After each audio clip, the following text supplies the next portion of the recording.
ওই মা বাপ দুশ্মন, যে মা বাপ তার সন্তানের কলিজা থেকে আল্লাহর কোরআন ভুলায় দিছে।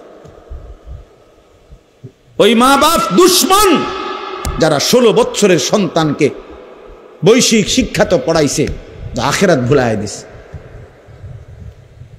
আপন মা এসএসসি পরীক্ষার্থী ছেলে মেয়ে, মা বাপ কয় বাচ্চা মানুষ নামাজের জন্য, ফজরের নামাজের জন্য উঠালে বাচ্চার ব্রেনে চাপ পড়বে। ওর রাত 2টা পর্যন্ত পড়ছে, ওর পরীক্ষা আগামী 6 তারিখ, আগামী 9 তারিখ। এখন তাকে কোনো চাপ দেওয়া যাবে না, এখন চাপ দেওয়া যাবে না। ওর পরীক্ষা, ও গোল্ডেন এ প্লাস পাবে, ও অনেক কিছু হবে, অনেক কিছু, ও অনেক বড় শিক্ষিত হবে, অনেক কিছু হবে। আর ফজরের নামাজ পড়লে ব্রেনে চাপ পড়বে, এজন্য ফজরের নামাজে পড়ায় না। কি পরিমাণ অসভ্য ওই মা বাপ, যারা তাদের আল্লাহকে ভুলে গেছে। মনে হয় যেন ওই সন্তান তার নিজের, অথচ সে ভুলে গেছে যে এটা আল্লাহ দিয়েছে। ইয়াহাবু লিমান ইয়াশাউ ইনাতা ওয়া ইয়াহাবু লিমান ইয়াশাউ যুকুর। আল্লাহ বলেন, আল্লাহ যাকে চায় তাকে কন্যা দান করে, আল্লাহ যাকে চান তাকে ছেলে দান করে। আও ইউযাওয়িজুহুম যুকরানা ওয়া ইনাসা। আল্লাহ যাকে চান তাকে আল্লাহ ছেলে মেয়ে দুইটাই দান করে। ওয়া ইয়াজআলু মান ইয়াশাউ আকিমা। আর আল্লাহই যাকে চান তাকে একটাও দেয় না। শুধু মেয়ে কে দেয়? শুধু ছেলে কে দেয়? ছেলে মেয়ে দুইটাই কে দেয়? একটাও দেয় না। কে? আমার বড় ভাইয়ের 4 ছেলে, মেয়ে নাই। আমার মেজো ভাইয়ের 2 ছেলে, মেয়ে নাই। আমার 2 মেয়ে 2 ছেলে। তাহলে এরম হইল কেন? আমরা একমার ঘরে ভাই, এমন হইল কেন? আমার আপন 2 ভাগ্নি, যমজ বোন, ওরা আপন জন। তো একজনের 2টা মেয়ে আছে, বিয়ে দিছে। একজনের 2টা বাচ্চা আছে, আরেকজনের একটাও সন্তান নেই। তাইলে এমন কেন? কারো 18 বছরে একটা সন্তান নাই, কারো 18 বছরের ভিতরে 6 জন হয়ে যাওয়ার কারণে স্বামী বউরে কত মন্দ সুন্দ বলে। কথার কথা, কারো 18 বছরের সন্তান হয়েছে 6টা, কারো 18 বছরের সন্তান হয় নাই একটাও। তার সবটা ফয়সালা কা? সন্তান দিলেন যিনি, আজ তাকে সেজদা দিলে তার ব্রেনে চাপ পড়বে। তোমার মতো অসভ্য মা বাপ, তুমি দুশ্মন ওই সন্তানের, যে তাদেরকে আখিরাত থেকে বঞ্চিত করে দিছে, আখিরাত থেকে বঞ্চিত করে দিছে। ওরে জাহান্নামের রাস্তা দেখায় দিছে, যে ভাত খাইতে খাইতে জাহান্নামে যাইবা, দুনিয়া কামাই করতে করতে জাহান্নামে যাইবা। আল্লাহর কোরআনকে, আল্লাহর দ্বীনকে অবজ্ঞা করতে নাই। এক তো আমি শুনলাম না, আমি ছিলাম না, খালাস, কোনো অসুবিধা নেই। এখানে সবাই আসতে হবে মহল্লার, বাধ্যতামূলক এমন কোনো বিষয় না। এটা ফরজে আইন না যে সবাইকে বাধ্যতামূলক। এখনকার ওয়াজে যদি না বসে কবিরা গুনাহ হবে এমন কিছু না, সওয়াব হবে। আসলে শুনলে নিজের উপকার হবে। কিন্তু আল্লাহর কোরআনকে অবজ্ঞা করা, অবহেলা করা, এটা অনেক বড় অপরাধ। এজন্য এটা খুব জরুরি। আমাদের এই শুক্রবারে যে জুমার নামাজের বয়ান হয়, ইমাম সাহেব আমাদের ছেলেপেলেগুলো যদি একটু মনোযোগ দিয়ে শুনতো, তাহলে শুধু জুমার বয়ান দ্বারাই তাদের জিন্দিগি পরিবর্তন হতো। কিন্তু ছেলেপেলেদের মাথায় অবস্থা হলো এই যে শয়তান ইবলিস ওদের মাথার মধ্যে এটা ঢুকায় রাখছে যে ইমাম সাহেবের এসব কথা তোমার কোনো প্রয়োজনীয় বিষয় না। এগুলো ওনারা ওনাদের এগুলো বলে, বলতে হয় এই জন্য বলে, এটা ওনার চাকরি। শুক্রবার দিন কিছু কথা উনি বলতে হয়। কিন্তু বাস্তবিক অর্থে যদি বুঝতো কেউ যে না, এর মধ্যে আমার হেদায়েত আছে, আল্লাহর কথার মধ্যে আমার জীবনের জন্য দিক নির্দেশনা আছে, তাহলে বাস্তবিক অর্থেই তার জিন্দিগি বদলাইত। আমাদের মাঝ বয়সী যে সমস্ত লোক জুমার নামাজের বয়ান মনোযোগ দিয়ে শোনে না, এই উনাদেরও কোনো পরিবর্তন হয় না। বয়স হয়ে গেছে, কিন্তু যেই গুনায় যেটা অভ্যস্ত ওইটা ছুটবার ছাড়বার কোনো নামগন্ধ নেই, কারণ আল্লাহর কথার প্রতি আন্তরিক না। জুমার নামাজের বয়ান হয় তো চাচা বসে বসে জিমা, অথবা মাথা নিচের দিকে দিয়া অহংকারীর মতো বসে থাকে। মাথা যদি তাকায় তো একটু ইমাম সাহেবের থেকে সরাসরি শুনে এটা কেমন দেখা যায়, এজন্য ঘাড় মোটা করে নিচের দিকে বসে থাকে। অনেক লোক আছে, এরা পরিবর্তন হয় না, কারণ তার কলিজার ভিতরে হইলো যে এই সমস্ত কথা এগুলো ওরা জানে কি আর বলবে কি, হুজুর ওনারা জানেই কি আর বলবে কি।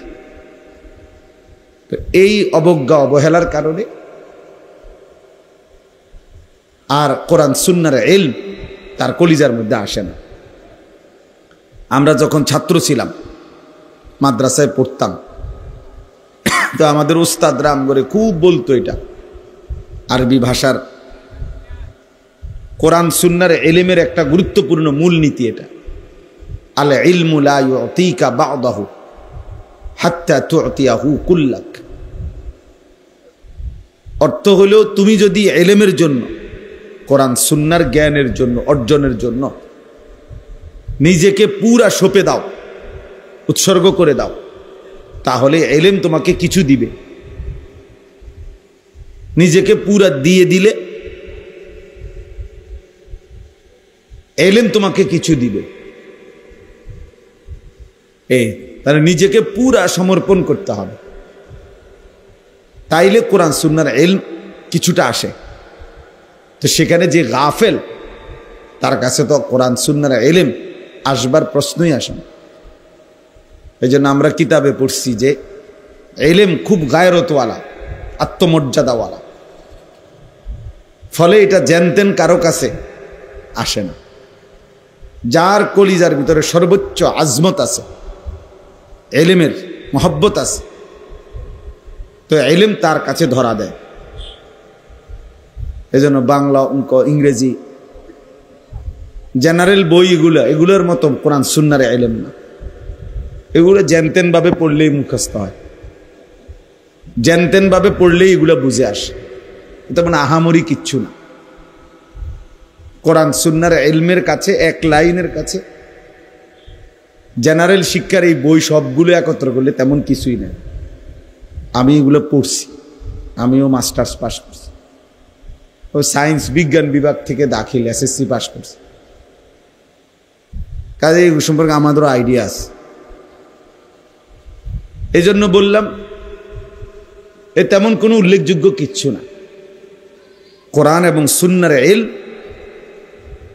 এটাই উচ্চ শিক্ষা, এটাই শ্রেষ্ঠতম ইলম, শ্রেষ্ঠতম জ্ঞান। এই জন্য এটা জানতেন কেউ অর্জন করতে পারে না। শতভাগ মহব্বত, শতভাগ আন্তরিকতা, শতভাগ একাগ্রতা, মনোযোগ হলে কিছুটা হয়, কিছুটা হয়, সামান্য অর্জন হয়। এজন্য আমাদের কাছে আরবি কিতাব আছে। পূর্ববর্তী জামানায় ইলম অর্জনের জন্য আমাদের পূর্ববর্তী উলামায়ে কেরাম, মুহাদ্দিসিন, পূর্ববর্তী মনীষীগণ কি পরিমাণ ত্যাগ স্বীকার করছেন, এর ইতিহাস অনেক লম্বা। মনে করেন আজকে যেই বুখারী শরীফ কোরআনুল কারীমের পরে শ্রেষ্ঠতম কিতাবের নাম বুখারী শরীফ, হাদিসের কিতাব।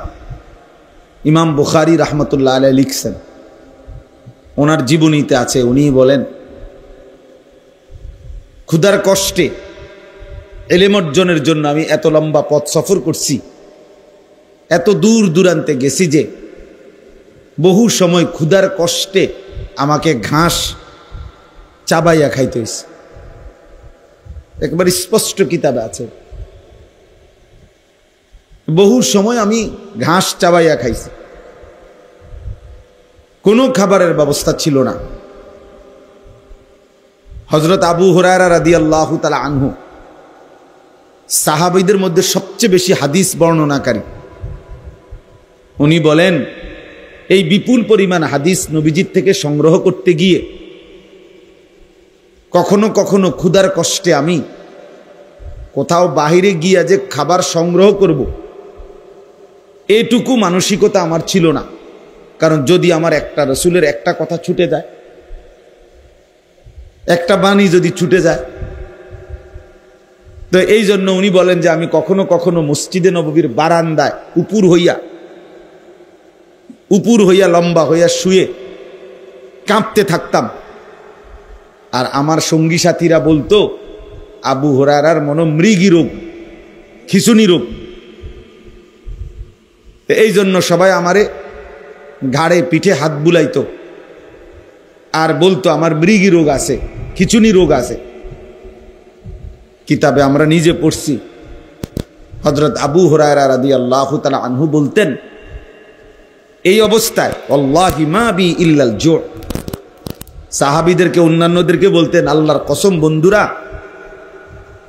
আমার খিঁচুনি রোগ না, মৃগী রোগ না, আমি এমন কাঁপতেছি আল জু', ক্ষুধার কষ্টে, পেটের ভোকে।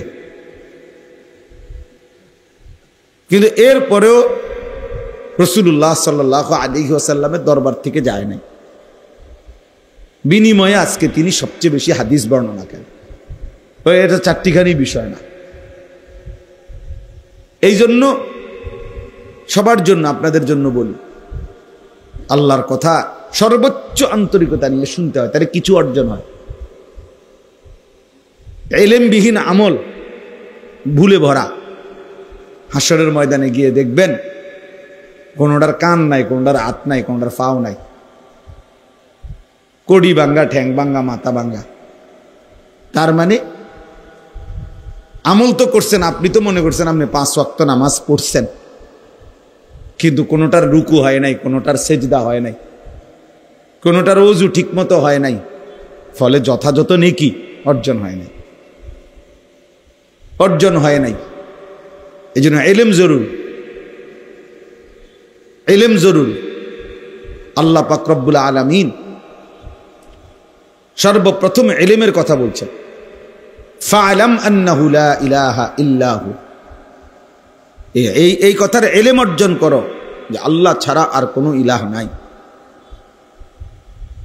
তার মানে কালেমায়ে তাওহীদের জন্য, ঈমানের জন্য ইলম জরুরি, ইবাদতের জন্য ইলম জরুরি। আমি কি বিষয়ের ঈমান অর্জন করব আর আমার ঈমান কি বিষয়ে ক্ষতিগ্রস্ত হবে, এটার জন্য আমার ইলম লাগবে। আবার আমি কি আমল করব, কি আমল ছাড়ব, এটার জন্য আমার কি লাগবে, ইলম লাগবে, ইলম লাগবে। এজন্য আমার শায়েখ আল্লামা মুফতি মুশতাকুন নবী কাসিমি হুজুর বলে যে 4টা জিনিস খুব জরুরি। 1 নাম্বার হলো ইলম, 2 নাম্বার হলো ঈমান, 4 নাম্বার হলো আমল, 5 নাম্বার হলো তাকওয়া। 1 নাম্বার হলো ঈমান, লা ইলাহা ইল্লাল্লাহ মুহাম্মাদুর রাসূলুল্লাহ। এটা পূর্ণ বুঝে নেওয়া, শিখে নেওয়া, জেনে নেওয়া। এই শুধু লাইনটা পড়তে পারার নাম যথেষ্ট না। তো প্রথম হলো ইলম, মানে আমার কি বিষয়ের উপরে ঈমান আনতে হবে, আমাকে কি কি আমল করতে হবে, এটা পূর্ণ জানা। এরপরে হলো ঈমান, এরপরে হলো আমল, আমার উপরে আল্লাহর হুকুম কি কি, নিষেধ কি কি। আর এরপরে হলো তাকওয়া, নিজেকে শতভাগ গুনাহ থেকে বাঁচিয়ে রাখা। তো হুজুর খুব সুন্দর উদাহরণ দেয়। একটা গাড়ির মৌলিক এই 4টা জিনিস। 1 নাম্বার হলো হেডলাইট, 2 নাম্বার হলো ইঞ্জিন, 3 নাম্বার হলো বডি, 4 নাম্বার হলো ব্রেক। তো হুজুর বলে যে ইলম হলো লাইটের মতো, ঈমান হলো ইঞ্জিনের মতো, আমল হলো বডির মতো, গাড়ির বডি, আর তাকওয়া গুনাহ থেকে বেঁচে থাকা, এটা হলো ব্রেক। তো যখন লাইট, ইঞ্জিন, বডি, ব্রেক ঠিক থাকবে, এবার ড্রাইভার যদি মজবুত হয় তো এই গাড়ি গন্তব্যে পৌঁছবে। তো ঠিক ইলম ঈমান, আমল, তাকওয়া, এই চার জিনিস যে ঠিক রাখবে তার জিন্দিগির গাড়ি জান্নাতে চলে যাবে। এজন্য ইসলামের এই জ্ঞান, কোরআন সুন্নাহর ইলম, আপনারা এটাকে মামুলি মনে করেন না যে কিছু হুজুর পড়ে, ওনারা অল্প কিছু হুজুর কিছু পড়ে সরে মনো কোরআন কিতাব, এটুকুই যথেষ্ট না ভাইয়া। বৈষয়িক শিক্ষা কারো যদি নাও থাকে এটা দোষণীয় না, অথবা এর দ্বারা কিছু আটকায়ও না, কিন্তু কোরআন সুন্নাহর ইলম ছাড়া আপনার মৃত্যু পরবর্তী পুরাটা জিন্দিগি আটকায় যাবে। কিন্তু এই দুনিয়াবি পড়ালেখা না হলেও দুনিয়া চলা যায়, কিন্তু কোরআন সুন্নাহর ইলম ছাড়া আখিরাত চলা যাবে না। যে ব্যক্তি গণ্ড মূর্খ, একেবারে নামটাও লিখতে জানে না, সেও পুরা দুনিয়া ভোগ করে, কোনো অসুবিধা হয় না।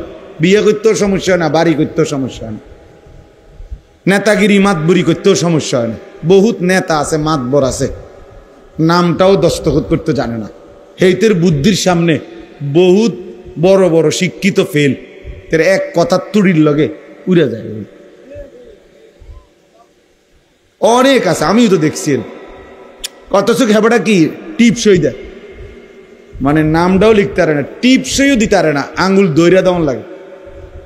এইটা দইরা দিলে তো বুঝে যে এই আঙ্গুলটা ছাপ দিতে গেছে, এমন মূর্খ। কিন্তু মেলে বসলে, দরবারে বসলে এবার এক কথার সামনে বড় বড় শিক্ষিত ফেল। তাইলে দুনিয়া ভোগ করার জন্য বৈশ্বিক শিক্ষা না হলেও চলে। দুনিয়া তো অন্ধ ব্যক্তিও ভোগ করে, দুনিয়া বোবা মানুষটাও ভোগ করে। যে বোবা, কথা বলতে জানে না, সেও দুনিয়া কামাই করতে পারে, সেও বিয়ে করে, বাচ্চা কাচ্চা হয়, সেও খাইতে পারে, ঘুমাইতে পারে। তাহলে দুনিয়া ভোগ করা একদম সহজ বিষয়, একটা মামুলি বিষয়।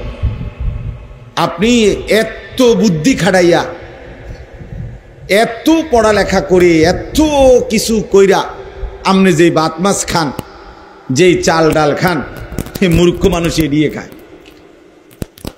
তাইলে আর আহামরি কি অর্জন হলো? অতিরিক্ত কি? অতিরিক্ত কি? এই জন্য এটা মনে রাখতে হবে, দুনিয়া এমনিই ভোগ করা যায়। আল্লাহ তাআলা কোরআনুল কারীমের মধ্যে বলছেন, আমি আল্লাহ তাআলা আমার এই জমিনে যতটা প্রাণী সৃষ্টি করেছি প্রত্যেকের রিজিকের জিম্মাদারি আমি আল্লাহ তাআলা আমি নিজেই আমার কাঁধে তুলে নিলাম। ওয়ামা মিন দাব্বাতিন ফিল আরদি ইল্লা আলাল্লাহি রিজকুহা। আল্লাহ তাআলা বলেন, এই জমিনের মধ্যে বিচরণশীল প্রত্যেকটি প্রাণের রিজিকের জিম্মাদারি আমি আমার হাতে নিলাম। লা নাসআলুকা রিজকা। আরেক আয়াতে আল্লাহ বলে, আমি তোমাদের কারো কাছে এই সৃষ্টি জগৎকে রিজিক দিতে কারো সাহায্য চাই না, কেউ আমারে সহযোগিতা করতে হবে না। তোমরা যদি সবাই আতফাও সাইরা বইয়াও থাও, এরপরও আমি আল্লাহ তাআলা প্রত্যেকের রিজিক আমি একাই পৌঁছাবো। নাহনু নারযুকুক, আমি রিজিক দেব। কেউ যদি মনে করেন আমরা কাম বন্ধ করে দিলে চাই করতে আইয়ে বাত, আপনি বইয়ে থাকেন না, দেখেন না বাত করতে গাই। আপনি দেখেন এই পৃথিবীর লক্ষ লক্ষ কোটি কোটি অন্ধ, বোবা, বধির, প্যারালাইজড, পঙ্গু, এরা কেমনে ভাত খায়? তাইলে এরা কেমনে খায়? আসলে মূলত প্রত্যেক মানুষকে আল্লাহ তাআলা তার দুনিয়ার জিন্দেগি পরিচালনা করে। এজন্য আপনি যদি বলেন যে আমি বসে থাকবো, চাই কোত্থেকে বাত হয় না, আপনি বসে থাকতে পারতেন না। তো আপনি তো আপনার নিয়ন্ত্রণে না, আপনি তো আল্লাহ তাআলার নিয়ন্ত্রণে। তো যার জন্য আল্লাহ তাআলা কাজ করাবে, যারে দিয়া ফায়সালা করছে, তাকে দিয়ে তো আল্লাহ ওই কামটা করাইবেই। আপনি হইয়া থাকবেন কেমনে? আর যাকে দিয়ে করাবে না, সে হাজার লাফাইলে কি লাভ হইবে? তো কাজীটা তাকে দিয়ে করাবে না, সে এটা কোত্থেকে করবে, কিভাবে করবে সে? তাহলে এই সৃষ্টি জগতের প্রতিটা নড়া চড়া এটাও তো আল্লাহ তাআলার নিয়ন্ত্রণ, আল্লাহ তাআলার সিদ্ধান্তে। নাহনু কাসামনা বাইনাহুম মাঈশাতাহুম ফিল হায়াতিদ দুনিয়া। কোরআনুল কারীমের মধ্যে আল্লাহ তাআলা বলেন, এই দুনিয়ার জীবনের মধ্যে আমি আল্লাহই প্রত্যেকটা মানুষের জীবিকার উপার্জন কে কোনটা করবে, কিভাবে, কে দেশে কে বিদেশে, কে এই কাজ কে ওই কাজ, সব কিছু আমি আল্লাহ কাসাম না, আমি আল্লাহই বন্টন করে থাকি, বন্টন করে, এটা আমি বন্টন করি।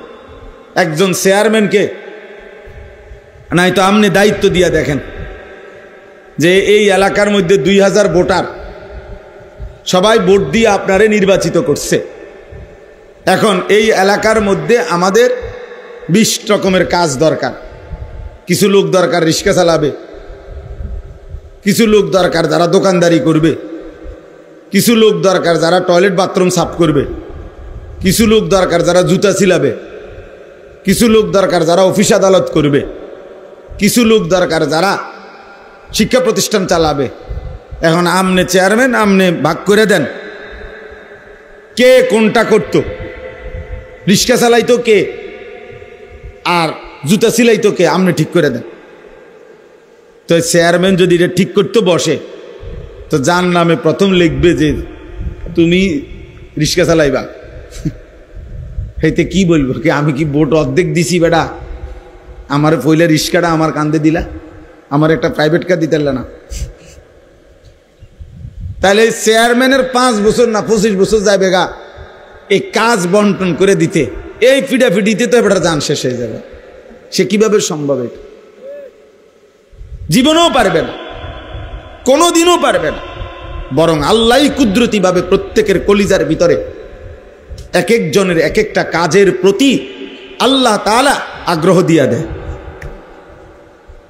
ফলে দেখা যায় আপনার কাছে মনে হয় এটা কি পরিমাণ কষ্টের কাজ, আবার ওইটা আমারটারে মনে হয় কি পরিমাণ কষ্টের কাজ। আল্লাহর কুদরত। এজন্য দোস্ত, এই পৃথিবী আল্লাহ তাআলাই পরিচালনা করে, আল্লাহ তাআলাই পরিচালনা করে। আমাদেরকে সৃষ্টি করেছেন আল্লাহ তাআলা, এবং আমাদের সমস্ত নড়াচড়া কর্মকাণ্ড, এই পৃথিবীর জাররা জাররা বিন্দু বিন্দু আল্লাহই সৃষ্টি করেছেন, তিনিই পরিচালনা করছেন। অতএব আমার যে কথাটা দিয়ে আমি শুরু করছিলাম, ইলম দরকার, কোরআন সুন্নাহর ইলম দরকার, আমাদের আখিরাতের জন্য ইলম দরকার। দুনিয়া দোস্ত এমনিই চলে যায়, এ দুনিয়া প্রত্যেকেই নির্ধারিত পরিমাণ ভোগ করে। শিক্ষা দীক্ষা সার্টিফিকেট অনেক কিছুই অনেকের কাছে থাকে, কিন্তু উপার্জন বরাবর হয় না। আসল মূল কারণ হলো ওই সার্টিফিকেট আর ওই পড়ালেখা, এর মধ্যে রিজিক না, রিজিক আসমানে, রিজিক আল্লাহ তাআলার ফয়সালার উপর। কোরআনুল কারীমের মধ্যে স্পষ্ট আছে, অফিস সামাই রিজকুকুম ওয়া মা তুআদুন। একবারে সরাসরি কোরআনের আয়াত।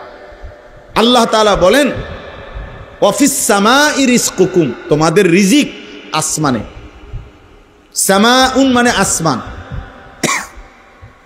ওই আরশে আজিমের মালিকের কাছে তোমাদের রিজিক, ওই খেতে না, ব্যাংকে না, দোকানে না, বাজারে না, শিক্ষা প্রতিষ্ঠানে না, ফ্যাক্টরিতে না, মেলে না, রিজিক আসমানে।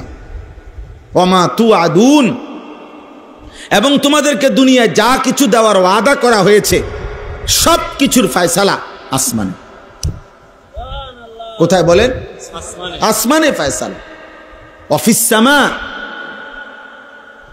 ঈমান বহুত জরুরি ভাইয়া। আজকে আমাদের সন্তান এই যে কলেজ ইউনিভার্সিটির অসংখ্য ছেলে, ব্যক্তিগতভাবে আমার সাথে যাদের সম্পর্ক আছে, আমার জিন্দিগির সবচেয়ে বেশি ফিকির নওজোয়ানদের সাথে। তা আমি তো আলহামদুলিল্লাহ অসংখ্য ইউনিভার্সিটি পড়ুয়া ছেলের সাথে কথা বলি, যাদের সাথে আমার মহব্বত করে।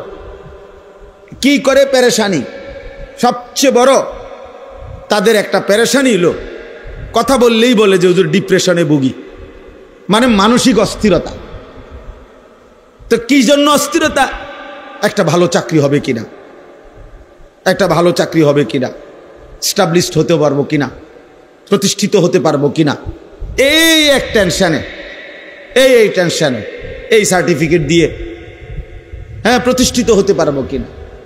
তাইলে তার কলিজার ভিতরে এতগুলো বই বলে পড়াইলো, এতদিন ধরে বুঝাইলো, তারে শিক্ষিত বানাইতেছে, অথচ তার ভিতরে কয়টা ভাত মাছের টেনশন, কয়টা আয় উপার্জনের টেনশন। তার এই সমস্ত 16 বছরের পড়ালেখা করে বাস কইরা একসাথ কইরা এইটার ভিতরে শুধু ভাতের চিন্তা আর তরকারির চিন্তা, আর এখন বিল্ডিং এর চিন্তা, আর এখন বিয়াকরণের চিন্তা, এইটাই তার 16 বছরের পড়ার উপরে ডাইলা দিস। যে ধর তোর 16 বছরের পড়ার খোলাসা, সারাংশ ভাতের ফিকির, উপার্জনের ফিকির, দুনিয়া সাজাইবার ফিকির, অথচ এক সীমাহীন আখেরাত সেটা কখন সাজাবে এটা তারে মনে করাই দেয় নাই কেউ, না তার ঘরওয়ালা না তার প্রতিষ্ঠানওয়ালা, কেউ তারে মনে করায় না। আফসোসের বিষয়, 16 বছর ধরে সে পড়ালেখা করে, 16 বছর ধরেই তারে দুনিয়া বুঝাইছে, কিন্তু তার যে একটা আখেরাত আছে, তার যে একটা কবর আছে, এটা না তার বাবা বলল, না মা বলল, না তার প্রতিষ্ঠান তারে শিখাইল। ফলে বাপ মা পরিবার সবাই মিলে তারে দুনিয়ার দুগা ভাত খাওয়ানোর লাইগা তার কান্দে বই তুলে দিছে, কমপক্ষে বহু আইটেমের বহু বই তার কাঁধে তুলে দিছে, কিন্তু অনন্তকালের আখিরাতের জন্য তারে আল্লাহর কোরআন থেকে বঞ্চিত করে দিছে। এজন্য সে কথা, বাংলা কথা বলতে পারে শুদ্ধ, ইংরেজি কথাও বলতে পারে শুদ্ধ, কিন্তু আল্লাহর কোরআন পড়তে অশুদ্ধ। অথচ বাংলা কথা বলে খুব চমৎকার, ইংরেজি শব্দ উচ্চারণ করেও খুব চমৎকার। হ্যাঁ, আলাদা আলাদা IELTS করে নিছে, একবারে ব্রিটিশ ল্যাঙ্গুয়েজ কেমনে হয়, আমেরিকান উচ্চারণ কিভাবে, ব্রিটিশ উচ্চারণ কিভাবে, আলাদা আলাদা বলতে পারে, আলাদা বলতে পারে। কি চমৎকার উপস্থাপনা! ইংরেজি বলে কি অসাধারণ, বাংলা বলে কি অসাধারণ। ভাতের জন্য, দুনিয়ার জন্য, দুনিয়ায় একটা সামাজিক অবস্থান নিয়ে থাকবে, একটা বিল্ডিং করবে, একটা গাড়ি হবে, একজন সুন্দরী বিবি হবে, সামাজিকভাবে একটা মান মর্যাদা হবে, এটুকুর জন্য। কিন্তু অনন্তকালের আখেরাতের জন্য, জাহান্নাম থেকে বাঁচবার জন্য, জান্নাতে যাইবার জন্য, কবরের আযাব থেকে মাফ পাওয়ার জন্য তারে আল্লাহর কোরআন একটা লাইন, একটা শব্দ শুদ্ধ করতে পারে। অথচ উচ্চ শিক্ষিত, অথচ উচ্চ শিক্ষিত। আফসুস, আফসুস, ওই মা বাপ দুশ্মন, যে মা বাপ তার সন্তানের কলিজা থেকে আল্লাহর কোরআন ভুলায় দিছে। ওই মা বাপ দুশ্মন যারা 16 বছরের সন্তানকে বৈশ্বিক শিক্ষা তো পড়াইছে, আখিরাত ভুলায় দিছে। আপন মা SSC পরীক্ষার্থী ছেলে মেয়ে, মা বাপ কয় বাচ্চা মানুষ নামাজের জন্য, ফজরের নামাজের জন্য উঠালে বাচ্চার ব্রেনে চাপ পড়বে, ওর রাত 2টা পর্যন্ত পড়ছে, ওর পরীক্ষা আগামী 6 তারিখ, আগামী 9 তারিখ, এখন তাকে কোনো চাপ দেওয়া যাবে না, এখন চাপ দেওয়া যাবে না, ওর পরীক্ষা, ও গোল্ডেন A+ পাবে, ও অনেক কিছু হবে, অনেক কিছু, ও অনেক বড় শিক্ষিত হবে, অনেক কিছু হবে। আর ফজরের নামাজ পড়লে ব্রেনে চাপ পড়বে, এজন্য ফজরের নামাজে পড়ায় না। কি পরিমাণ অসভ্য ওই মা বাপ, যারা তাদের আল্লাহকে ভুলে গেছে, মনে হয় যেন ওই সন্তান তার নিজের, অথচ সে ভুলে গেছে যে এটা আল্লাহ দিয়েছে। ইয়াহাবু লিমান ইয়াশাউ ইনাথা ওয়া ইয়াহাবু লিমান ইয়াশাউ যুকুর। আল্লাহ বলেন, আল্লাহ যাকে চায় তাকে কন্যা দান করে, আল্লাহ যাকে চান তাকে ছেলে দান করে। আও ইউযাওয়িজুহুম যুকরানা ওয়া ইনাসা, আল্লাহ যাকে চান তাকে আল্লাহ ছেলে মেয়ে দুইটাই দান করে। ওয়া ইয়াজআলু মান ইয়াশাউ আকিমা, আর আল্লাহই যাকে চান তাকে একটাও দেয় না। শুধু মেয়ে কে দেয়? শুধু ছেলে কে দেয়? ছেলে মেয়ে দুইটাই কে দেয়? একটাও দেয় না কে? আমার বড় ভাইয়ের 4 ছেলে, মেয়ে নাই। আমার মেজো ভাইয়ের 2 ছেলে, মেয়ে নাই। আমার 2 মেয়ে 2 ছেলে। তাহলে এরম হইল কেন? আমরা একমার ঘরে ভাই, এমন হইল কেন? আমার আপন 2 ভাগ্নি, যমজ বোন, ওরা আপন জন। তো একজনের 2টা মেয়ে আছে, বিয়ে দিছে। একজনের 2টা বাচ্চা আছে, আরেকজনের একটাও সন্তান নেই। তাইলে এমন কেন? কারো 18 বছরে একটা সন্তান নাই, কারো 18 বছরের ভিতরে 6 জন হয়ে যাওয়ার কারণে স্বামী বউরে কত মন্দ সন্দ বলে। কথার কথা, কারো 18 বছরের সন্তান হয়েছে 6টা, কারো 18 বছরের সন্তান হয় নাই একটাও। তার সবটা ফয়সালা কা? সন্তান দিলেন যিনি, আজ তাকে সেজদা দিলে তার ব্রেনে চাপ পড়বে। তোমার মতো অসভ্য মা বাপ, তুমি দুশ্মন ওই সন্তানের, যে তাদেরকে আখিরাত থেকে বঞ্চিত করে দিছে, আখিরাত থেকে বঞ্চিত করে দিছে। ওরে জাহান্নামের রাস্তা দেখায় দিছে, যে ভাত খাইতে খাইতে জাহান্নামে যাইবা, দুনিয়া কামাই করতে করতে জাহান্নামে যাইবা। নাই তো 16 বছরের চেষ্টায় তাকে আল্লাহর কোরআন থেকে বঞ্চিত। একটা কোরআন 3 মাস পড়লেই কোরআন শরীফ সহি শুদ্ধ করা সম্ভব। 1 মাস পড়লেই। আমার ড্রাইভার 1 মাসও লাগছে না কোরআন শরীফ সহি শুদ্ধ করতে। সে আমার ড্রাইভারই করে,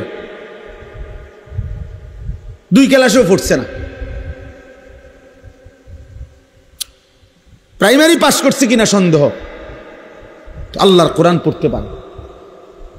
এইবার রমজানে আমার সাথে এতেকাফ করছে আমার ড্রাইভার। রমজানের এতেকাফে কোরআন শরীফ সবক নিছে। আমি বলছি এই শুধু এই সবকের বরকতে ইনশাআল্লাহ বেতন বাড়াই দিলাম।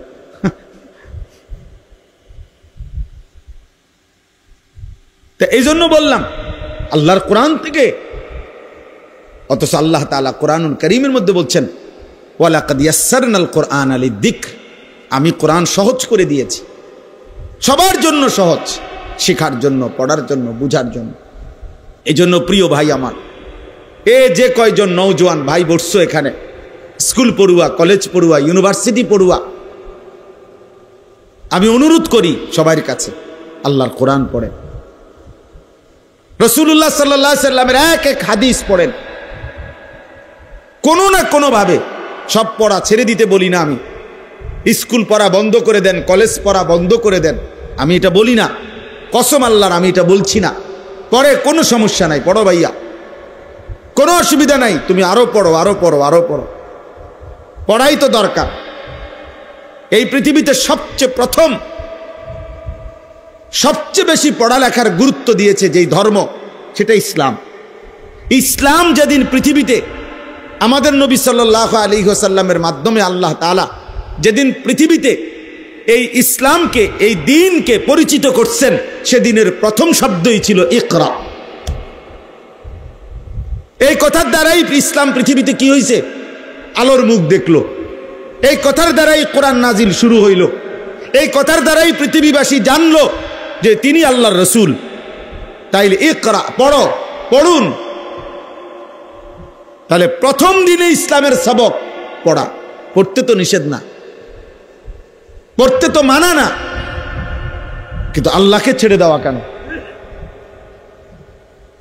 কোরআনকে ছেড়ে দেওয়া কেন? নামাজকে ছেড়ে দেওয়া কেন? আখিরাতকে ভুলে যাওয়া কেন? তাইলে এটা কি শিক্ষা হলো? কি শিখানো হইল? এই জন্য আমি আপনাদের কাছে এতগুলো কথা বলার দ্বারা আমার উদ্দেশ্য এই কথা বুঝানো, প্রত্যেকে, বাবারা, চাচারা, বয়স্করা, যে মুসলমান সে মূর্খ হইতে পারে না। কোরআন শরীফ পড়তে জানে না, কোরআন শরীফ দেখে দেখেও পড়তে পারে না, এটা কোনো জাতের মুসলমান না, এটা প্লাস্টিক, এটা ভাত খাই না মুসলমান, ফালতু লোক, এটা আকামলা মানুষ। এটা করে কোনো জীবনের কোনো নিজের ধর্মের কোনো গুরুত্বই বোঝে নাই এ বেটা। এ রাসূলুল্লাহ সাল্লাল্লাহু আলাইহি সাল্লামের মহব্বত, আল্লাহর কোরআন যে দেখে দেখেও পড়তে পারে না, আমি বললাম তার কলিজার ভিতরে আল্লাহর রসুলের ভালোবাসা বলতে কিচ্ছু নাই, কিচ্ছু নাই, কিচ্ছু নাই, কিচ্ছু নাই মিয়া। আমি বললাম, আপনি চ্যালেঞ্জ করেন। আমার নাম আনিসুর রহমান, আমি বললাম। কারণ রাসূলুল্লাহ সাল্লাল্লাহু আলাইহি সাল্লাম এই পৃথিবীতে, কোরআনুল কারীমে আল্লাহ তাআলা 4 বার বলছে এই পৃথিবীতে নবীজিকে, রসুলকে আমি পাঠিয়েছি 1 নম্বর যে উদ্দেশ্য, সেটা হলো ইয়াতলু আলাইহিম আয়াতিহি, কোরআনুল কারীমের তেলাওয়াত। নবীর সাথে উম্মতের প্রথম সম্পর্ক কোরআনের তেলাওয়াত, প্রথম সম্পর্ক কোরআনুল কারীমের তেলাওয়াত। জানেন না, রাসূলুল্লাহ সাল্লাল্লাহু আলাইহি সাল্লামের সাথে কোনো সম্পর্কই আপনার হলো না, আপনি তো প্রথম নাম্বারে ফেল। কোরআন শরীফের আয়াত, লাকাদ মান্নাল্লাহু আলাল মুমিনিন ইদ বাআসা ফীহিম রাসূলাম মিন আনফুসিহিম ইয়াতলু আলাইহিম আয়াতিহি। কিভাবে আপনি নবীকে ভালোবাসবেন? নবীজির 1 নম্বর মিশন ছিল কোরআন তিলাওয়াত। আমার শায়েখ আল্লামা মুফতি মুশতাকুন নবী সাহেব হুজুর এটা বুঝায় বলছে যে মানুষের মধ্যে সম্বোধন 3 ধরনের, আমি, তুমি, সে। মানুষ এই 3টাই বুঝায়, আমি, তুমি, সে। কোরআনুল কারীমের মধ্যে আল্লাহ তাআলা এই 3 শব্দেই কোরআন তেলাওয়াতের কথা বলছে। ইয়াতলু আলাইহিম আয়াতিহি, সে কোরআন তেলাওয়াত করবে। উতলু ইলাইকা মা উহিয়া মিনাল কিতাব, নবীকে বলছে তুমি, আপনি কোরআন তেলাওয়াত করেন। আবার নবীজি বলছে আমার আল্লাহ আমাকে আদেশ করছে আন আতলু আল কোরআন, আমি যেন কোরআন পড়ি। তাহলে কোরআন পড়বো আমি, কোরআন পড়বেন আপনি, কোরআন পড়বে সে। আমি, তুমি, সে, সবাই কোরআন পড়বে। কোরআন পড়বে কে বলেন না? আমি। আর কে? তুমি। আর কে? সে। তাইলে কোরআন আমিও পড়বো, আমার বাপও পড়বে, আমার মাও পড়বে, আমার স্ত্রীও পড়বে, আমার ছেলেটাও পড়বে, আমার মেয়েটাও পড়বে, আমার নাতিও পড়বে, আমার নাতনিও পড়বে। আমি, তুমি, সে, সবার জন্য কোরআন। আমিও মুসলমান, সেও তো মুসলমান, তুমিও তো মুসলমান, কোরআন পড়বে না কেন? আচ্ছা, এই বিষয়টার উপরে এতটা গুরুত্ব এখন কেন দিলাম হঠাৎ এই এখনকার বয়ান? আপনাদের কাছে রাগ হইয়ে না, আমার একটা কারণ আছে। এই মসজিদে যারা নামাজ পড়েন, দয়া করে আপনারা একটু হাত উঠান তো। মানে এই মসজিদের মুসল্লি যারা, হাতটা উঠান। আচ্ছা, মাশাআল্লাহ, হাত না মানে আপনারা একটা ইনসাফের কথা, রাগ হয়ে না, আমি শুধু বুঝার জন্য, আপনাদের চোখ খোলার জন্য বলতেছি। এই মসজিদ আপনাদের এতগুলো এসি লাগানো, মসজিদে থাই গ্লাস লাগানো, টাইলস লাগানো, সবটা মসজিদ ঝকঝকে এত সুন্দর। আপনাদের মসজিদে তাকের মধ্যে যে কোরআন শরীফগুলো রাখা আছে, এই কোরআন শরীফগুলোর এই পরিমাণ অবহেলিত কেন? এখন জবাব দেন, বলেন, নাহলে আমি এখন আইনা দেখাই। এই কোরআন শরীফগুলো কতশো বছরের পুরাতন। এই কোরআন শরীফগুলোর একটা কোরআন শরীফের ভিতরে একটা গিলাফ নাই। এই কোরআন শরীফগুলো কোনোদিন কেউ মনে ধরে ছুঁয়েও দেখে নাই। আল্লাহর কোরআন, পুরা মসজিদের সব কিছু এত সুন্দর। রবের কোরআনের প্রতি কারো কি দিলে আসলো না যে এই কোরআন শরীফগুলোর মধ্যে একটা গিলাফ লাগাই? কারো কি কলিজায় আসলো না যে কোরআন শরীফগুলো একটু সুন্দর করে ভাঁজ করে রাখি? কারো কি দিলে আসলো না যে কোরআন শরীফের সামনে দিয়ে একটা গ্লাস লাগাই? কেন এখানে গ্লাস, এখানে নাই কেন? বলেন চাচা, এখন বলেন। কারণ একটাই, কলিজার ভিতরে আল্লাহর কোরআনের প্রয়োজনীয়তা নাই। এটা শুধু বলে হুজুর আমনে না, আমি আগেই বলে নিছি, রাগ হইয়েন না। এটা আমার একটু, যেখানেই আমি দেখি আমি বলি, চোখে আঙ্গুল দিয়ে বললাম। এরকম হাজারো মসজিদ, লাখো মসজিদ যেখানে সব কিছু অত্যাধুনিক, আল্লাহর কোরআন অবহেলিত। এবং এমন বহু জায়গা আমি দেখছি যেখান দিয়া কোরআন শরীফ রাখছে, ব্যাটারির বাক্স হেন দিয়ে থুইছে, মোমবাতি কোরআন শরীফ লগে থুইছে, আগরবাতির বাক্স হেন দিয়ে থুইছে, মেজবাতি এনে রাখছে। মানে যত এই মসজিদের অপ্রয়োজনীয় জিনিসগুলো এখান দিয়ে থুইছে। বুঝেন নাই কথা? নাহলে কোরআন শরীফের লগে আগরবাতি রাখলেন কেন? কোরআন শরীফের লগে মেজবাতি রাখলেন কেন? কোরআন শরীফের লগে ব্যাটারি থুলেন কেন? আপনারা থুইছেন, আমি এটা কই না, মানে বুঝাইলাম। আইপিএস এর বাক্স এখানে থুলেন কা? এখান এদিক দিয়ে কোরআন শরীফ, আইপিএস এর বাক্স, আর জায়গা নাই মসজিদে। মূল কারণ হলো এটা তো কেউ ধরে না, এটা তো কারো দরকার লাগে না। আল্লাহ আমাদেরকে বুঝ দান করেন। আমার বাপ রাগ হইয়েন না, দাওয়াত দিয়ে নেই বেজ্জুতি দিলে করলেন না, বেজ্জুতি না, বিবেক জাগাইতে চেষ্টা করলাম। আপনারা নিজ জিম্মাদারিতে এখানে যে আছেন এই মহল্লার, আমনে একজন ভাই এখন হিম্মত করেন, বলেন যে এখানে এই মসজিদের যতগুলো কোরআন শরীফ আছে 50টা হোক আর 100টা হোক, আপনি গিলাফ লাগাই দিবেন যত টাকা লাগে। বলেন ইনশাআল্লাহ। আপনার নাম কি? হ্যাঁ, আমাদের জাকির হোসেন ভুঁইয়া ভাইয়া। ইনশাআল্লাহ এগুলো আপনি লাগাই দিবেন, এগুলো সব ঠিক আছে ইনশাআল্লাহ। হ্যাঁ, আল্লাহ কবুল করেন আপনি। হ্যাঁ, কোরআনুল করিমকে আজমত করেন। রাসূলুল্লাহ সাল্লাল্লাহু আলাইহি ওয়াসাল্লাম বলছেন, দোয়া করতেন, আল্লাহুম্মা জাআলিল কুরআনা রাবিআ কলবি, আয় মাওলা কোরআনুল করিমকে আপনি আমার হৃদয়ের বসন্ত বানিয়ে দেন, ওয়া নূরা সাদরি, আমার বুকের আলো বানিয়ে দেন, ওয়া জালাআ হুজনি, আমার সমস্ত দুঃখ বেদনা পেরেশানি দূরকারী আল্লাহর কোরআনকে বানিয়ে দেন, ওয়া যাহাবা হাম্মি, যাবতীয় অস্থিরতার দূরকারী কোরআনকে বানিয়ে দেন। কোরআনুল করিমের প্রতি মোহাব্বত জরুরি, কোরআনুল করিমের প্রতি আজমত বহুতই জরুরি, বহুতই জরুরি। এই জন্য আজকে আপনাদের কাছে এক বয়ানে, এক ওয়াজে বসে পুরা ইসলাম বলা সম্ভব না। নবী সাল্লাল্লাহু আলাইহি ওয়াসাল্লামের 23 বছরের সব বলে দেওয়া একদিনে সম্ভব? কথা বলেন না। তাহলে আমি একটা বিষয় গুরুত্ব দিলাম, সেটা হলো এইখানে আজকে ঈদ পরবর্তী আলহামদুলিল্লাহ যে ভাইরা আছেন, অনেক নওজোয়ান ভাই, কিশোর ভাই, আমি তোমাদের কাছেও ভাইয়া বলি, অনুরোধ করি, আল্লাহর কোরআনকে পড়ো। কোনো না কোনো একটু সময় বাহির করলে এ পড়ার ফাঁকে ফাঁকে স্কুলে, কলেজে, ইউনিভার্সিটিতে, সব কিছুতে একটু ফাঁক করে সপ্তাহে একদিন হোক, 3 দিনে একদিন হোক, আধা ঘন্টা হোক, 10 মিনিট হোক, 50 মিনিট হোক, যেমনি সুযোগ হয়, বয়স্ক যারা আছেন আপনারাও মসজিদের ইমাম সাহেবের কাছে আল্লাহর কোরআন শিখেন, কোনো মাদ্রাসার উস্তাদের কাছে আল্লাহর কোরআন শিখেন, আলেমের সাথে সম্পর্ক করেন।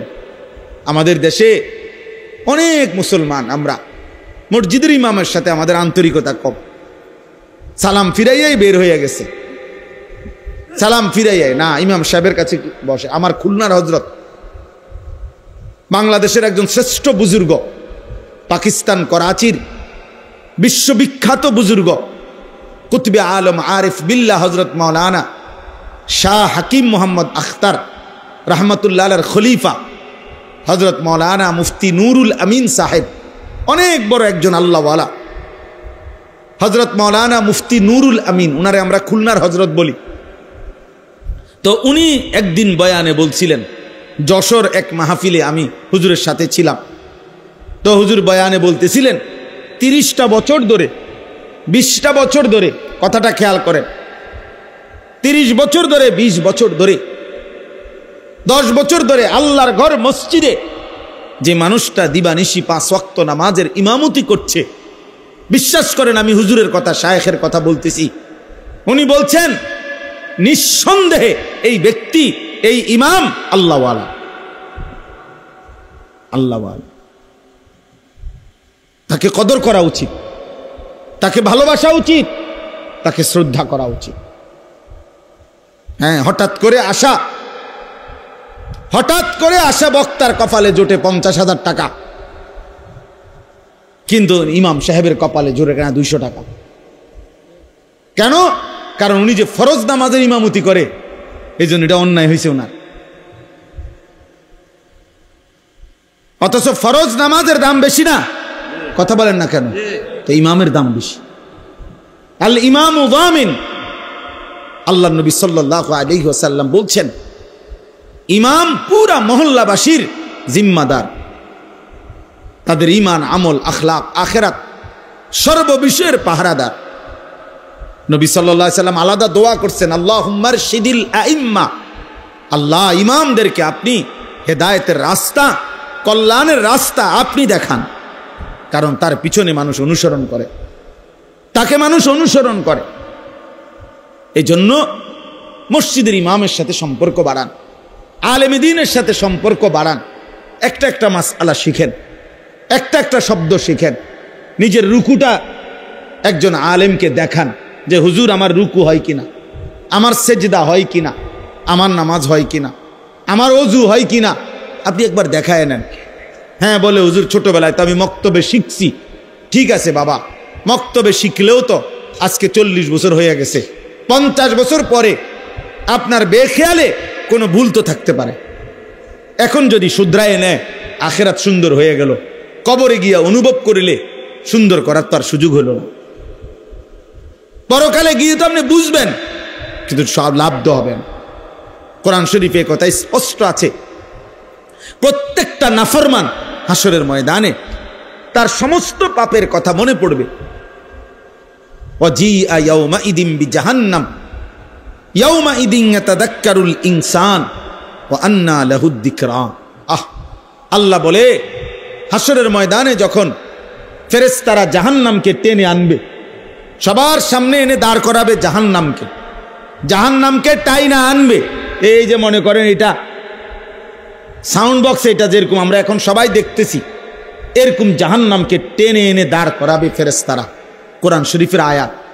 আল্লাহ বলেন নাফরমান জাহান্নামের দিকে তাকাইয়েই ইয়াউমাইদিন ইয়াতাযাক্কারুল ইনসান, তার দুনিয়ার জীবনের সব কথা মনে পড়বে। ওয়া আন্না লাহুদ যিকরা, কিন্তু বলো না সেদিন মনে পড়ে কি লাভ হবে? কোরআন শরীফের আয়াত।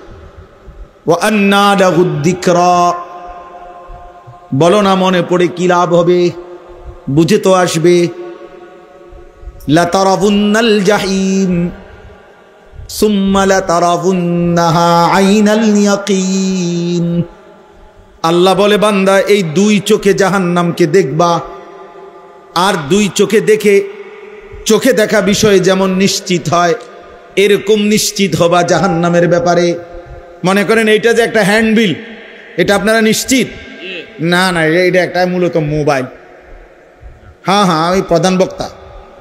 আরে আমি বলতেছি মিয়া, এটা একটা মোবাইল মূলত। কথা বলেন না। আপনারা আমার সার্টিফিকেট জানেন, আমি অনেক পড়ালেখা করছি। আমি বলতেছি এটা মোবাইল, আমি মাস্টার্স পাস। আপনি কবেন কি আপনার মাস্টার্সের গোষ্ঠী গিলেন মিয়া? আমি এটা চোখে দেখি এটা হ্যান্ডবিল, আপনি করেন এটা মোবাইল। আপনি সার্টিফিকেট দিয়ে আমি কিনবো? আমি নিশ্চিত এটা চোখে দেখতেছি। তাহলে চোখে দেখা জ্ঞান, এটা অস্বীকার করার কোনো সুযোগ আছে? আল্লাহ তাআলা বলে জাহান্নামকে এভাবে চোখে দেখবা আর চোখে দেখে নিশ্চিত হবা, কিন্তু বান্দা আফসোস তো করবা। লাভ কি হবে? লাভ কি হবে? লাভ কি হবে? লাভ কি হবে? হায় ছেলেরা, তোমরা যদি বুঝতা ভাই, কি পরিমাণ মোবাইল, ছবি, নারী, অস্থির দৃশ্য দেখলা। কেনই দেখো, কারে দেখো, কার মারে দেখলা, কার বোনেরে দেখলা, কেন দেখলা? 18 বছরের যুবক, তোমার এত নারী দরকার, এত উলঙ্গ ছবি দরকার? এত অল্প বয়সে যদি এত বড় অসভ্য হয়ে যাও, বাকি জিন্দেগি কেমনে পার করবা ভাইয়া? 16 বছরে যদি এত উলঙ্গ ছবি দেখে ফেলো, হায় হায়, বাকি জীবন কি করবে?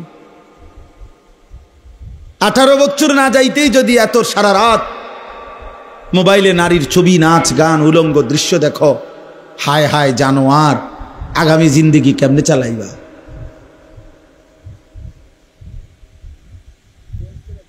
হ্যাঁ, আস্তাগফিরুল্লাহ, আস্তাগফিরুল্লাহ। আজকের পত্রিকা আসছে ইসরায়েলের ইহুদি কুত্তারা এই মুহূর্ত গাজার ফিলিস্তিনের মুসলমানকে এইভাবে বোমা হামলা করছে, বোমার হামলার সাথে সাথে ওই জায়গার মধ্যে ধোঁয়া উঠে জীবন্ত মানুষ যে মারা গেছে তাৎক্ষণিক এই মানুষের লাশ টুকরা টুকরা হয়ে আকাশে উঠতেছে, উপরে উঠতেছে। আমি নিজ চোখে দেখছি ইমানদারের লাশ, মুসলমানের লাশ টুকরা হইয়া ছিন্ন ভিন্ন হইয়া উপরে উঠতেছে ধোঁয়ার সাথে। এটা তো ভাইয়া রূপকথা না, এটা তো গল্প না, এটা অতীত কাহিনী না, এটা কাল্পনিক কোনো কথা না। এটা এই মুহূর্তে হচ্ছে পৃথিবীতে। ইহুদি কুত্তারা, বেঈমানরা মুসলমানদের উপরে এইভাবে জুলুম করছে। ওই মুহূর্তে পৃথিবীর এক অঞ্চলের মুসলমান যখন এই পরিমাণ নির্যাতিত, আরেক অঞ্চলের মুসলমানের সন্তান, মুসলমানের যুবক ঠিক ওই মুহূর্তে সারা রাত মোবাইলে উলঙ্গ ছবি দেখতেছে। আরে দোস্ত, এর চাইতে বড় বেইনসাফি জুলুম আর কি হইতে পারে? এর চাইতে বড় আফসোস কি হইতে পারে?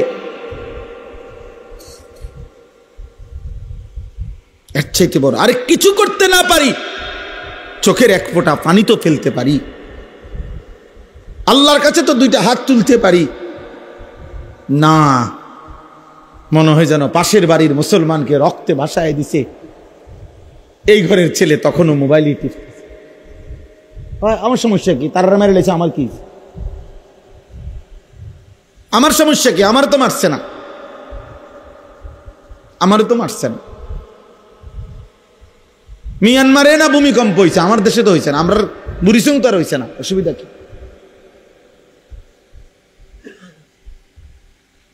এজন্য ভাইয়া ভাবা উচিত, আমরা ভাবা উচিত, আমরা ভাবা উচিত। প্রতিনিয়ত প্রতি মুহূর্তে মুসলমানের উপরে জুলুমের মাত্রা, নির্যাতনের মাত্রা বেড়ে যাচ্ছে। কোনো ভদ্রতা, কোনো সভ্যতা, কোনো মানবতা এই ইহুদি কুত্তাদের কাছে নাই, এই হিংস্র জানোয়ারদের কাছে নাই। পৃথিবীর সমস্ত মানবতা, ভদ্রতা সবকিছু তালা মাইরা, বিবেকের মধ্যে তালা মেরে এরা মুসলমানকে ধ্বংস করে দিচ্ছে, রক্তে জমিন ভাসায় দিচ্ছে। এই সময় আমরা এত নাচ গান, এত তামাশা করা ঠিক না। আমি এই কথাটা আমি বলছিলাম, আমার সবচেয়ে বেশি আশ্চর্য লাগে যে পুরো একটা মাস রমজান পালন করে 30 দিন 29 দিন লাগাতার যে রোজা রাখলো, তারাবি পড়লো, একটা মাসের রোজা রমজান পালন করার পরে ঈদের দিন, একেবারে রমজানের পর প্রথম দিন, আজকে মাত্র রোজা শেষ হইল, আজকে ঈদের প্রথম দিন, এই প্রথম দিনেই এক মাসের রমজান পাওয়ার পরেও একদিনেই, প্রথম দিনেই যারা নাচ গান, অসভ্যতা, বেহায়াপনা, যাদের ছেলেরা বেপর্দা, মেয়েরা বেপর্দা ঘুরলো ফিরলো, গাইলো, হাসলো, নাচলো, গাইলো, ঈদের দিনে অসভ্যতা আর নোংরামি করলো, আহা, তাদের একটা মাসের রমজান দিয়ে তাদের অর্জন কি হলো? ইনসাফ চিন্তা করেন। একটা লোক বুঝিয়ে এক মাস ওষুধ খাওয়ার পরে ধারাবাহিক একটা দিনও, আজকে মাত্র ওষুধটা বন্ধ করলাম, তো পরের দিনে বুঝি বমি করে দেয়। এক মাসের ওষুধ কি একদিনও কাজ করবে না?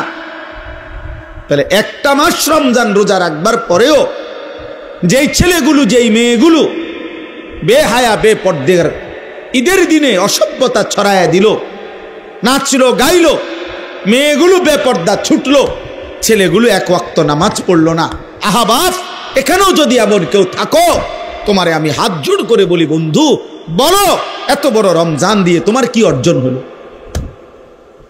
মুসলমান এত বড় অসভ্য হয়? মুসলমান এত বড় অসভ্য যে আল্লাহ তাআলা বললেন, বান্দা আমি রহমত দিলাম, মাগফিরাত দিলাম, নাজাত দিলাম, জান্নাতের দরজা খোলা করলাম, জাহান্নামের দরজা বন্ধ করে দিলাম। শয়তানগুলো বন্ধ করে দিলাম, প্রতিটা নেকি 70 গুণ বাড়ায়া দিলাম। আমি আল্লাহ তাআলা এতেকাফের সুযোগ দিলাম, সবে কদরের নিয়ামত দিলাম। আমি আল্লাহ তাআলা ইফতার, আমি তারাবি, আমি সাহারি, আমি রোজা, সব কিছুতে নেকি নেকি নেকি নেকি নেকি নেকি নেকি নেকি দিলাম। রোজাতেও নেকি, তারাবিতেও নেকি, ইফতারেও নেকি, সাহারিতেও নেকি, এতেকাফেও নেকি, সবে কদরে 1000 মাসের চাইতে রাতের চাইতে বেশি নেকি। এত কিছু দিয়ে তারপরেও তুই নাফরমানের মন গলাইতে পারলাম না। মাত্র চাঁদ উঠাইলাম, তুই সাথে সাথে আমার নাফরমানি আবার শুরু করে দিলি। লানত তোর উপরে, লানত, লানত তোর উপরে, লানত। ঈদের দিনের ওই বেপর্দা নারীর উপরে লানত, ঈদের দিনের ওই অসভ্য যুবকের উপরে লানত বেটা, তোর উপরে বেটা, অভিশাপ তোর উপরে বেটা। কেমনে পারলি বেটা তুই? বেটা তুই না একটা মাস রোজা রাখলি বেটা?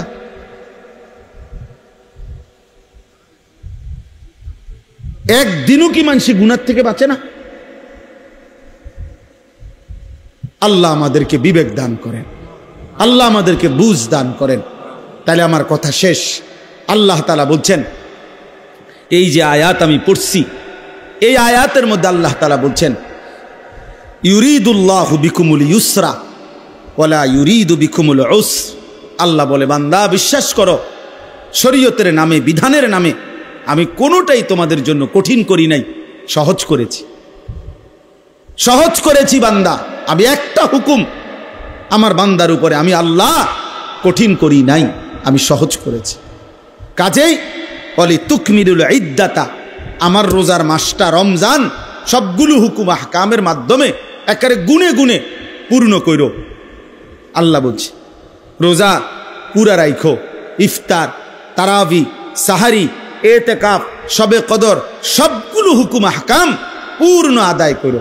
আর বলি তুকাব্বিরুল্লাহ আলা মা হাদাকুম, আমি যে তোমারে হেদায়েত দিলাম, রমজান দিলাম, এতগুলো নিয়ামতের, এতগুলো আমলের, এতগুলো নেকির সন্ধান দিলাম, এই জন্য ঈদের দিনে তুমি আমার তাকবীর আল্লাহু আকবারের আওয়াজ বুলন্দ করো। এই জন্য ঈদের দিনে আমরা কি পড়ি? সুন্নাত আল্লাহু আকবার, আল্লাহু আকবার, লা ইলাহা ইল্লাল্লাহু আল্লাহু আকবার, আল্লাহু আকবার ওয়ালিল্লাহিল হামদ। তাহলে আল্লাহ ঈদের দিনে বলল তাকবীর দিতে, তোমারে কি ডেক্সেট বাজাইতে বলছে হারামি? তুমি ডেক্সেট বাজাই লাগা, তুমি মানুষের বেটির ফিসে আট লাগা। তোমার মেয়ে বেপর্দা বের হলো কেন? এই বাপ, যাদের মেয়ে বেপর্দা বাইর হলো, আপনি কিসের বাপ হইলেন মিয়া? আকামলা মিয়া, কিসের বাপ হইলেন আপনি মিয়া? যার স্ত্রী বেপর্দা, তুমি বেটা কিসের স্বামী বেটা? তুমি অপদার্থ, আত্মমর্যাদা নাই বেটা তোর, বেটা গায়রত নাই বেটা তোর বেডিরে। সারা মহল্লার মানুষ দেখে বেটা, সব বখাটে দুশ্চরিত্র যুবক বেটা, টিটকারি মারে, টিটকারি মারে, তুই বেটা বে করে থাও বেটা। আহাম, এ তো বেগায়রত মানুষ, আত্মসম্মানহীন মানুষ মিয়া। যার ভিতরে ভদ্রতা আছে, আত্মমর্যাদা আছে, তার স্ত্রী বেপর্দা হতে পারে না। যার ভিতরে প্রেস্টিজ আছে, প্রেস্টিজ, তার মেয়ে বেপর্দা হতে পারে না বেটা। এটা আত্মসম্মানের ব্যাপার। আমার মেয়ে গ্রামের সবাই, সব পোলাফাইন তার পিছনে হাঁটবে, তারে টিটকারি করবে, তা আমি কি বাপ হইলাম আবার? আল্লাহ তাআলার জন্য বলছে ওয়ালি তুকাব্বিরুল্লাহ আলা মা হাদাকুম, তাকবীর বলো, তাকবীর, আল্লাহু আকবার বলো, আল্লাহু আকবার বলো। আমারে ডাকো ঈদের দিন, আমারে ডাকো ঈদের দিন, আমারে ডাকো। ঈদ কারো বাপের দেওয়া না, ঈদ আল্লাহর দেওয়া। কথা বলেন না? ঈদ রাসূলুল্লাহ সাল্লাল্লাহু আলাইহি ওয়াসাল্লামের ঘোষণা করা। তাহলে কারো মন মতো ঢাক বাজাইয়া, ঢোল বাজাইয়া, বাদ্য বাজাইয়া, গান বাজাইয়া, ডেক্সেট বাজাইয়া ঈদ পালন করিলা, গুনাহের মাধ্যমে ঈদ দিলেন আল্লাহ, আর আল্লাহর দেওয়া ঈদ পালন করিলা আল্লাহর নাফরমানির মাধ্যমে। এটা কি ইনসাফ?